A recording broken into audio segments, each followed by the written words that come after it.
Gucci Diana small size. Comes with 2 straps. Yung leather guitar strap. Tapos meron siyang care booklet and dust bag. So this one is the front of the bag. Yung GG logo, gold na gold. There front. Meron lang siyang press mark dito sa ilalim ng handle.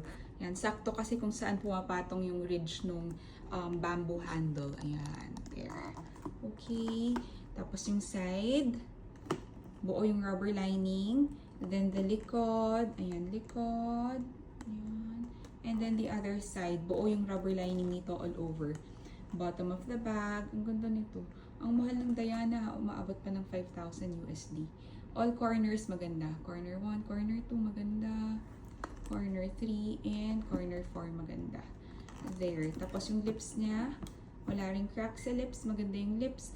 Tapos yung Gucci, yung belt na nag-hold ng bamboo, iisa na lang ha. Dito lang sa side na to. Yan. Wala na yung dito. Wala na yung nasa likod. Tapos, meron siyang functional na button closure. Tapos the strap. This one is the leather strap. Kabilaan, buo rubber lining.